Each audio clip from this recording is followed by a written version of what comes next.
Hello friends, मेरे channel में आपका स्वागत है। गाइज, आज का रीडिंग का टॉपिक है कि आपके पर्सन की करंट फीलिंग्स आपके लिए क्या है। ओके, ये कलेक्टिव रीडिंग है सभी ज़ोडिएक साइन के लिए। मेष से लेकर मीन तक, एरी से लेकर पाइसेस तक, लेडीज जेंट्स मैरिड अनमैरिड से कोई भी देख सकता है। ये टाइमलेस भी है, यानी जब भी आप इस रीडिंग तक पहुंचेगी रीडिंग आपके साथ तभी मैच करेगी। चाहे आप कितने भी दिन महीने साल के बाद इस रीडिंग तक पहुंचे, रीडिंग आपके साथ तभी मैच करेगी। अभी आपको अपने भगवान को प्रार्थना करनी है। जिसको भी आप बहुत मानते हो, भरोसा करते हो, उसी भगवान को आपको प्रार्थना करनी है कि आपको सही गाइडेंस मिले इस रीडिंग से। और अपने पर्सन के ऊपर ही 100% फोकस रखना है ताकि आपको उनके ही बारे में रीडिंग आ जाए। अदरवाइज अगर आप समझो कि किसी फ्रेंड के बारे में सोच रहे, फैमिली मेम्बर के बारे में सोच रहे, तो आपको उनकी रीडिंग आ जाएगी और आप कंफ्यूज हो जाएंगे कि आपके पर्सन की रीडिंग तो नहीं लग रही, किसी और का ही लग रहा है, इससे मैच हो रहा है, उससे मैच हो रहा है। ओके, चलिए अब रीडिंग शुरू करते हैं। 2 of wands, 10 of pentacles,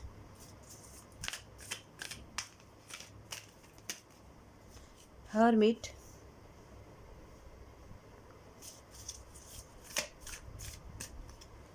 the moon,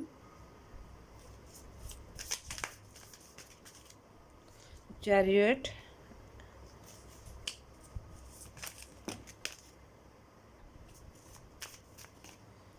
king of pentacles, 3 of suits, third party, 9 of suits, 8 of cups. Okay, बटो द डेक से है 9 of wands, knight of wands और 9 ऑफ कप्स है। आपके जो पर्सन है उनको पहले लगता था कि जैसे एक के बाद एक अफेयर्स बनाओ, बहुत सारे अफेयर्स बनाओ, रिलेशन बनाओ, फ्लर्ट करो, वही हीरोगिरी है या हीरोइनगिरी है। यानी कि अफेयर होना बहुत ही बड़ी बात समझते थे। उनको एक्चुअली ये नीयत खराब है उनकी थी, मतलब अभी नहीं है, अभी ऐसा नहीं सोच रहे। ज़िंदगी में अगर जीना है तो ऐसे ही जीना चाहिए, इसी को ज़िंदगी बोलते हैं, ऐसा उनका थिंकिंग उस टाइम पे थी।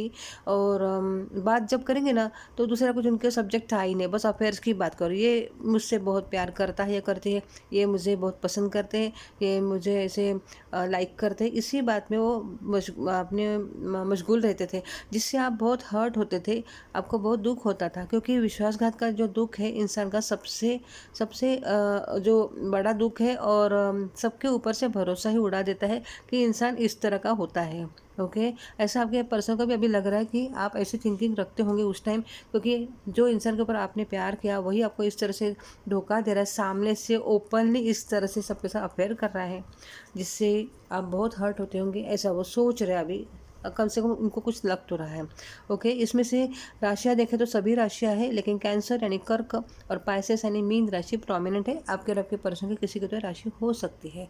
अभी कार्ड्स अरेंज कर लेती हूँ गाइस। ओके ओके, अभी कार्ड्स अरेंज कर लिए, कैमरा भी नीचे किया, अभी आपको कार्ड दिखते ज़रूर होंगे। अभी रीडिंग शुरू शुरू करते हैं।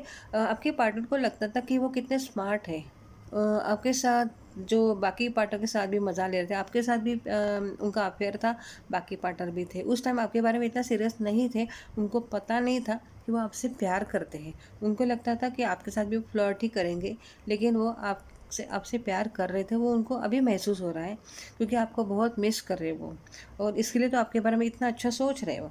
लेकिन कभी ना कभी जो वो सोच रहे थे ना कि यही स्मार्टनेस है, यही सब है, अफेयर के अफेयर करो, जो भी अच्छी बात हो बुरी बात हो, सबका एंड होता ही है और कर्मा अपना भुगतना पड़ता ही है।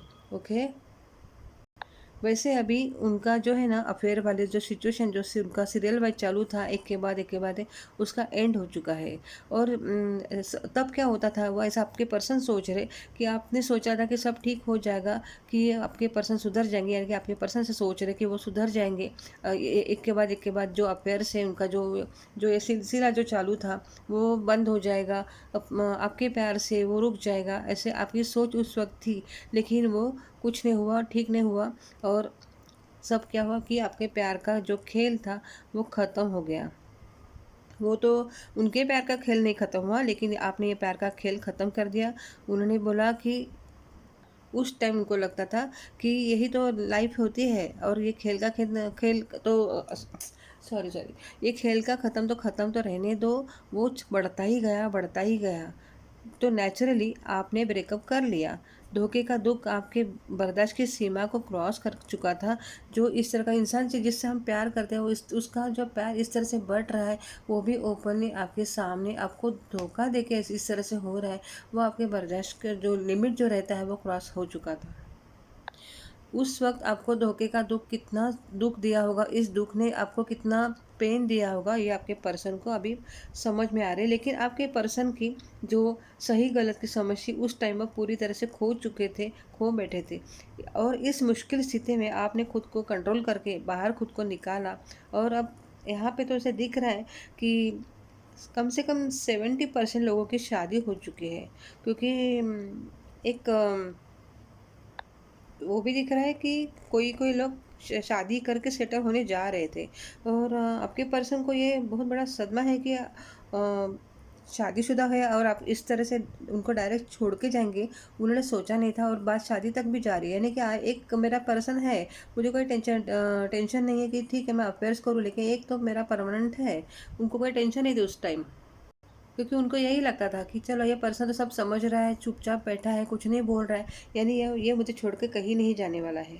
इस तरह की उनकी थिंकिंग जो थी, तो आपने उनका सीधा टाटा बाय-बाय किया। तब से उनके फ्लर्टगिरी बंद हो चुकी है, क्योंकि उनको एक बहुत बड़ा सदमा है। उनका जो मज़ा लेने का जो उनका जो नेचर था ना, उसमें उनको अचानक चेंज हो गया। उनकी जो ज़िंदगी में जो चल रहा था कि चलो अफ़ेयर करो, ऐश करो, मज़ा करो, इसके साथ बात करो, उसके साथ बात करो, हाय हेलो करो। और अपने जो थिंकिंग सॉरी जो सोच है, यानी कि सामने वाले को बताओ कि कितना चाहते हैं, उसको कितना लाइक करते हैं, रोमांटिक वे में इस तरह से बात करने का सब में उनका इंटरेस्ट एकदम निकल गया। क्योंकि मैंने बोला जैसे आपसे, आपको वो प्यार बहुत करते थे और अभी भी करते हैं, इसलिए आपके बारे में इतना अच्छा सोच रहे हो। अब उनको किसी के भी साथ कुछ भी मज़ा नहीं आ रहा है, इस फ्लर्टगिरी से उनको कुछ भी अच्छा नहीं लग रहा है। जब आपके साथ थे तो उनको अच्छा लगता था, क्योंकि एक प्यार मेरा है मेरे साथ घर में, बस मुझे कोई टेंशन नहीं है और थोड़ा मज़ा ले लो।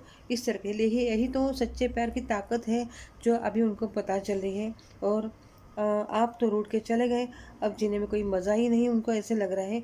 लेकिन कमिटमेंट का कार्ड भी नहीं दिख रहा है, सॉरी, कांटेक्ट करने का भी कार्ड कहीं नहीं दिख रहा है। मे बी वो आपको कांटेक्ट अभी नहीं करना चाहते, या तो उनकी हिम्मत नहीं हो रही है। कहीं भी कांटेक्ट करने का कार्ड नहीं है, या वो आना चाहते हैं, ऐसा भी कार्ड नहीं दिख रहा है। क्योंकि उनके पास अभी वो मतलब क्या बोले, उनको हिम्मत ही नहीं होगी कि आपके पास आओ, आपसे बात करो या तो कांटेक्ट करो। इसलिए कहीं भी ऐसा कार्ड नहीं, बॉटम डेक से भी नहीं, यहाँ पर भी नहीं है। ओके, डायरेक्टली बोलना पड़ रहा है मुझे, माफ़ कर देना। और आपके इंपॉर्टेंट मंथ्स है वो है फरवरी, जुलाई और अक्टूबर है। इसमें आप लोगों का बर्थडे हो सकता है, या तो आप लोग मिले हो या तो बिछड़े हो। और आपके नेम के इनिशियल्स है वो ह, द, थ, व और प है। आपके और आपके पर्सन के नाम के इनिशियल्स हो सकते हैं। अभी एंजल से देखते हैं, एंजल क्या बताते हैं इस रिश्ते के बारे में। ओके, ये एक डेक से देखूंगी, ये एक डेक से देखूंगी, मोलॉजी डेक से। ओके गाइस, एंजल प्लीज़ बताइए इस रिश्ते में आगे मेरे व्यूअर्स को क्या करना चाहिए। लिसन टू योर इंट्यूशन, आपके मन की आवाज़ इस रिश्ते के बारे में क्या बोलते हैं। आपके पर्सन के ऊपर जो आपका प्यार है, या था भी हो सकता है, उसके बारे में आपका मन आपको क्या कहता है वो सुनिए। नो आया है, पता नहीं, देखते हैं एंजल किस बारे में नो आया है। प्लीज़ बताइए एंजल, ये नो क्यों आया है। ओके, परफेक्ट टाइम नहीं है, इसलिए तो ये सब हो रहा है। अच्छा टाइम आएगा तो सब ठीक हो जाएगा। इम्प्रूविंग हेल्थ, यानी कि आप अपनी तबीयत जो आपने ख़राब कर ली है इस सेपरेशन से, दुख की वजह से आपने स्लीपलेस नाइट्स भी आपके हो गए, सो नहीं पा रहे, खाना नहीं खा पा रहे, कहीं भी आपका मन नहीं है, जिसका आपके हेल्थ के ऊपर बुरा असर पड़ा है। उससे आपकी तबीयत ठीक नहीं थी, अब ठीक कर लो या होने जा रही है।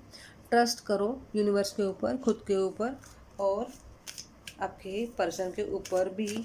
ऐसा यूनिवर्स का कहना है, क्योंकि ये कार्ड देखो आया है रोमांस का, यानी आपके पर्सन के साथ आपका फिर से अफेयर, यानी सॉरी, आपका फिर से अच्छी लाइफ, जो प्यार की लाइफ है वो फिर से शुरू होने वाली है, ऐसे एंजल का कहना है। ओके, एंजल फिर भी ऐसे पर्सन को माफ़ करने के लिए बोल रहे हैं। ये देखो, इससे भी देखते हैं क्या आता है। Conclusions are within reach, यानी कि जो आप कंक्लूजन चाहते हो बहुत ही नज़दीक आ रहा है, आपको कुछ तो रास्ता ज़रूर निकलेगा। और ये कार्ड का और एक मतलब है कि आपको आपके पर्सन को माफ़ करने के लिए बोला है एंजल ने। The answers you need are coming, आपको जो भी जवाब चाहिए इस रिश्ते के बारे में वो बहुत ही जल्द आपको मिलने वाले हैं। The end of tough cycle approaches, जो आपका सेपरेशन का जो पीरियड है जो बहुत ही टफ है, आपका बहुत ही पेनफुल पीरियड चालू है, उसका एंड होने का जो साइकिल है वो बहुत ही नज़दीक पहुंचा है, ऐसा एंजल का कहना है। ओके गाइस, तो ओवरऑल रिश्ता अच्छा होने वाला है, ऐसे एंजल का कहना है, टैरोट का भी यही कहना है। ओके गाइस, तो ये थी रीडिंग मेरी, आपको कैसे लगे मुझे कमेंट में ज़रूर बताना। अच्छी लगे तो लाइक करना, चैनल को सब्सक्राइब करना, और अगर किया है तो थैंक यू वेरी मच। और आपके रिश्ते के लिए all the best guys, bye, take care.